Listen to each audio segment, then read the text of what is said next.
चलो बच्चों, जो कल पेपर हुआ था ना, उसके मैं आंसर बता देती हूँ। आपने जहाँ कहीं भी अपने कॉमर्स शीट मिली थी वो रखी हो तो उसमें आप मिलान कर लेना, ठीक है?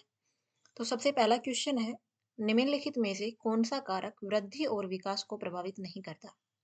तो संस्कृति है ना, वो वृद्धि और विकास को प्रभावित नहीं करती, बाकी तीनों इसको प्रभावित करते हैं। निम्नलिखित में से कौन-सा सकल मोटर कौशल नहीं है? तो सकल मोटर कौशल ड्राइंग करना नहीं है, ये सूक्ष्म मोटर कौशल के अंतर्गत आता है। ठीक है? सूक्ष्म मोटर कौशल में निम्नलिखित से सामंजस्य शामिल है। तो देखो, सूक्ष्म मोटर कौशल में छोटी मांसपेशियाँ आती है और स्थूल में बड़ी मांसपेशियाँ आती है, ठीक है?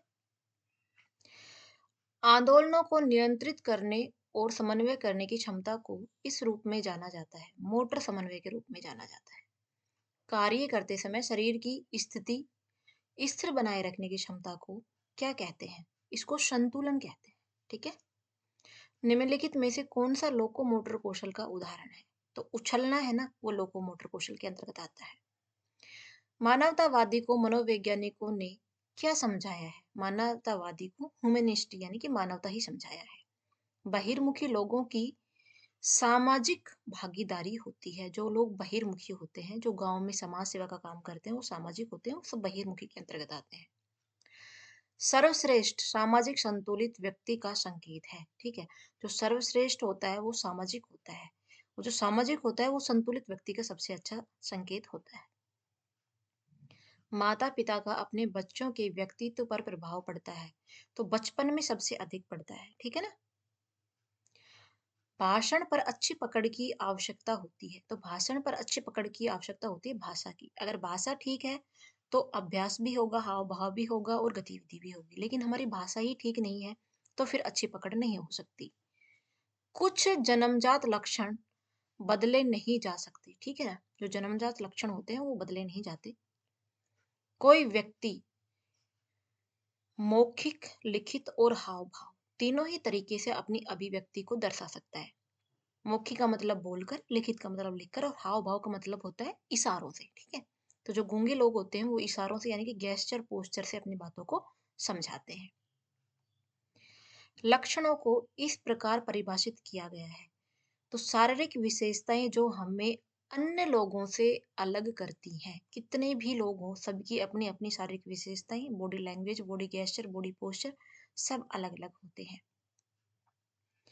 रोहन आत्म अनुशासित है, उपलब्धि पर केंद्रित है और अपना कर्तव्य निभाने के लिए उत्सुक है। उससे निम्न में से उच्च स्कोर की उम्मीद की जाएगी। तो कर्तव्यनिष्ठा की, कोई अपने टास्क को टाइमली कंप्लीट कर रहा है, उसको लेके बहुत वो स्ट्रांग है, तो उसको कर्तव्यनिष्ठा के अंतर्गत लाया जाएगा। खुद को बहुत अलग समझना, सुपर ईगो। सुपर ईगो एक वो पॉइंट होता है कि इंसान अपने आप को सब कुछ समझने लगता है, बस मैं हूँ, सब कुछ मैं हूँ। तो उस तरीके की भावना आने लग जाती है।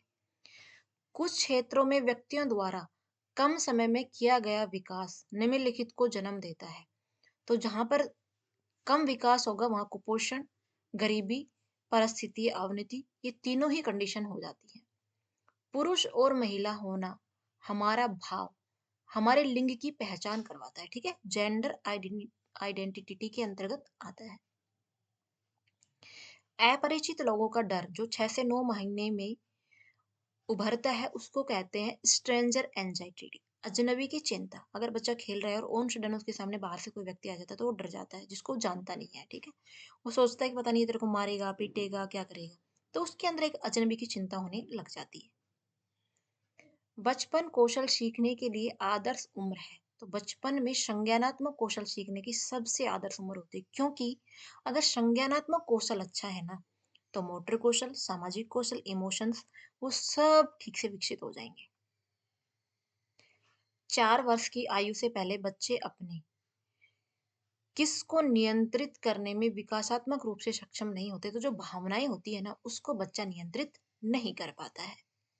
एक ऐसी तकनीक है जो बच्चों को वांछित दिशा में आगे बढ़ने में मदद करती है, मॉडलिंग, ठीक है? मॉडलिंग, जब बच्चों को कोई कुछ गेम कराया जाता है तो उसको किसी का भी एक रोल प्ले करने के लिए, एक मॉडल बनाने के लिए बोल दिया जाता है। तो वो किसी बेस्ट टीचर का, बेस्ट डॉक्टर का, बेस्ट जो भी उसको बेस्ट लगता है उसका मॉडल वो प्रस्तुत करता है, तो उससे बच्चों को एक अच्छी दिशा मिलती है। पेंसिल पकड़ना सूक्ष्म मोटर कौशल के अंतर्गत आता है। बचपन और व्यस्तता के बीच की अवस्था किशोरावस्था होती है।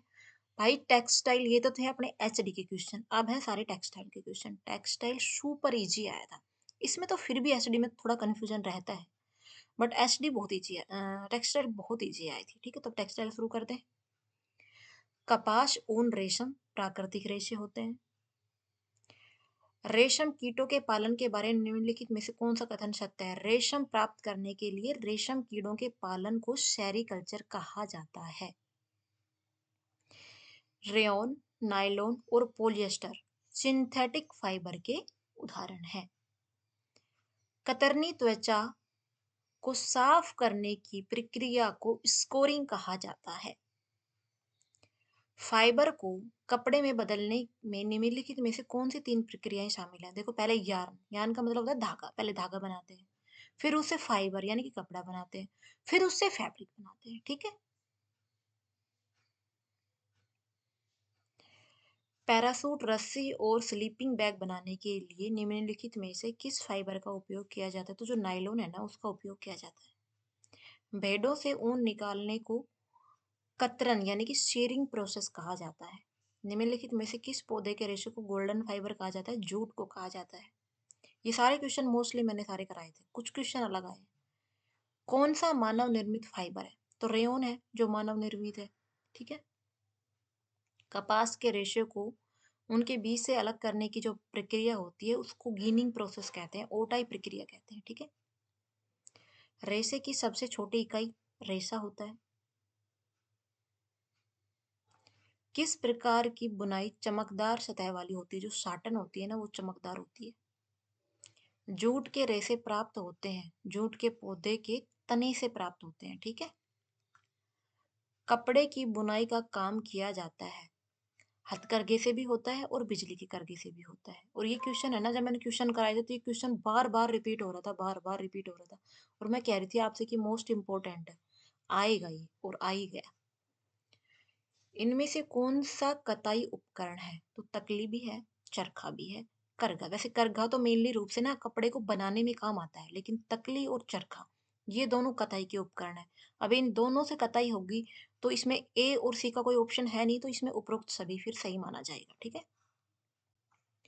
धागों को बड़ी रीलों पर लपेटा जाता है जिसे बोबिन कहा जाता है। ठीक है, कच्चे कपास के रेशों को बंडलों में संपीड़ित करना बेलिंग कहा जाता है। ठीक है, कपड़ा बुनने के लिए किस मशीन का उपयोग किया जाता है? तो कपड़ा बुनने के लिए करघे का उपयोग किया जाता है। मैंने अभी इससे पहले ही बताया था कि करघा कपड़ा बुनने के काम आता है, और तकली और चरखा है वो कताई के काम आता है। रासायनिक परिवर्तन से बने कुछ रेशों को क्या कहा जाता है? जो रासायनिक परिवर्तन है उसको सिंथेटिक फाइबर कहा जाता है। ठीक है, कपास के रेशों का स्रोत पौधा होता है। कौन सी प्रक्रिया रेशों को धागे में परिवर्तित करती है? कताई प्रक्रिया होती है ना, वो रेशों को धागे में परिवर्तन करती है। रेशम का रेशा किस जानवर से मिलता है? रेशम कीट से मिलता है। निम्नलिखित में से कौन सा सिंथेटिक फाइबर है? Synthetic fibre polyester. सूत से कपड़ा बनाने की प्राथमिक प्रक्रिया कताई होती है। किस प्रकार का कपड़ा ऊन रेशे से बनाया जाता है जिससे पहले धागे में बदला जाता है? तो जो बुना हुआ है ना, वूवन फैब्रिक होता है, वो बनाया जाता है। रेशों को कपड़े में बदलने का पहला चरण कताई करना होता है। ठीक है, तो ये आपके आज के 50 क्वेश्चन थे। उम्मीद करती हूँ आपको अच्छे लगे होंगे। अपने आंसर आप मैच कर लेना। और पेपर बहुत हार्ड नहीं था, बहुत ज़्यादा इजी भी नहीं था। जिस बच्चे ने पढ़ाई की है, जिसने इवन मेरे जो क्वेश्चंस भी देखे हैं ना, वो भी इजीली इसमें पास हो जाएगा। और देखो, बिना पढ़ाई के तो कुछ हो ही नहीं सकता, है ना। तो चलो ठीक है, all the best, next paper के लिए तैयारी करो। मैं क्लास ऑफ करती हूँ।